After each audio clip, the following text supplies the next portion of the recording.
The shortest way for you to attain wealth and make money is to make the money you have work for you.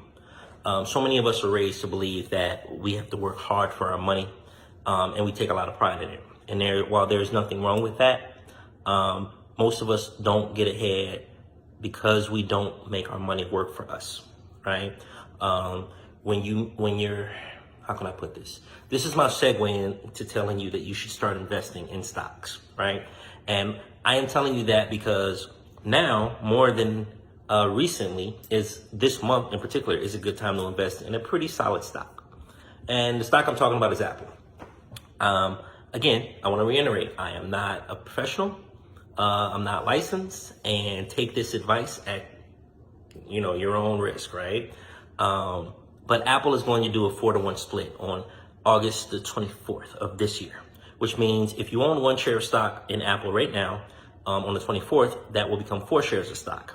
The value will not decrease, right? What's going to happen is if the stock is at $400, you'll just have 4 $100 shares, right? And so your $400 is still $400. It's just divided into four different shares versus 1 share. Why did Apple do that? Apple splits their stock when the price gets too high. Now, I want you to keep in mind, not the value of the company.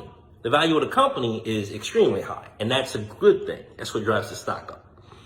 But when the stock price gets too high, and Apple feels like, from their words, they like to make the stock appealing to everyone, right? And everyone can afford to buy a $400 share of Apple stock.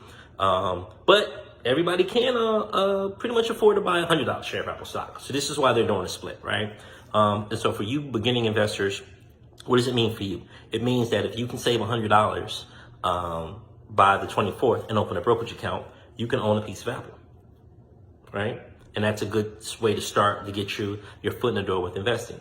Most people would say Apple's a solid company. If I'm not mistaken, unless something's changed in the last week, they are the most valuable company in the world. We all know what the iPhone does. We all see people stand outside the store for a day or two before the phones come out to purchase these phones. They do the same thing for the Apple Watch. They do the same thing for the iPad.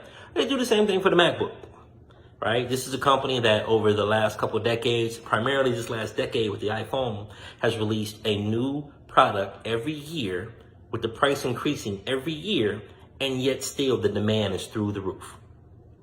That to me sounds like a very sound and solid business, right?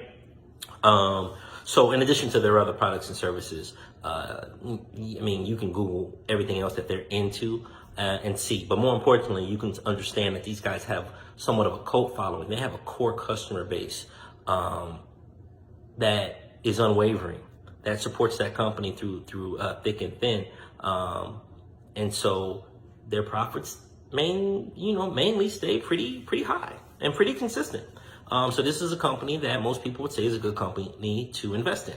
I would tell you to do your own research, but I'm telling you, if you decide that you want to buy Apple stock, I'll put it this way: if you love and if you love and use the iPhone daily, why wouldn't you invest in a company that makes it, right?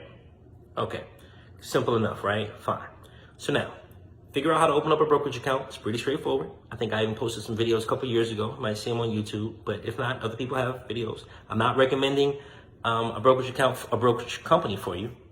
And I'm not even recommending Apple stock. I'm just telling you that I'm telling you facts, that it's been a solid company over the last decade, giving solid products that most of you probably own. And I'm telling you that they're doing a 4-to-1 stock split. Those are the two facts. Now, you do the rest of the research on your own. You need a brokerage account. You need enough money to buy a share of stock at least, and you are off to the races with investing. Again, you need to make your money work hard for you and not you work hard for your money, right? It's the only way you're going to attain some wealth. And with that being said, stocks can be left to your kids. You want to leave your children something? You want to leave your grandchildren something? You want to leave your godchildren something? You can invest in a stock portfolio, and you can leave that to them as you pass, right? You can absolutely, it can make money for them. You can buy a share of stock in their name and let that stock grow till they turn 18, and whatever it's worth, you can cash it out and give it to them as a graduation gift, or high school graduation, or help them get through college. There's all kinds of things you can do, right? all kinds of things you can do with this money. But get started in investing. It's really easy. Use common sense investing. Common sense tells you what's popular. Common sense tells you what good companies are. Do not look for get rich quick schemes. They are not. They are exactly what I said. They are schemes. Look for solid companies that you, your family, your community support, and that do good things in the world. And for the most part, you can't really go wrong with that, right? If you use that as a good barometer, is it a solid company? Have they been around for a long time? Are they selling stuff that people really want? Are the people that work for them or the people, the higher ups in their company, their management, are they ethical? Should I invest in them? That's it, right? And then if you need some other technical stuff, you can go to Yahoo Finance, Google Finance, all these different websites, and you can learn about the technical side of things. But just get started, man. Just get started letting your money make money for you, because that's the only way you're going to attain some wealth. And it's a phenomenal way for you to be able to leave your loved ones something when you pass. If you don't have your own business, you don't own a house, or even if you do own a business and own a house, it's just another thing that you can leave to cement your legacy and set your family up for the future.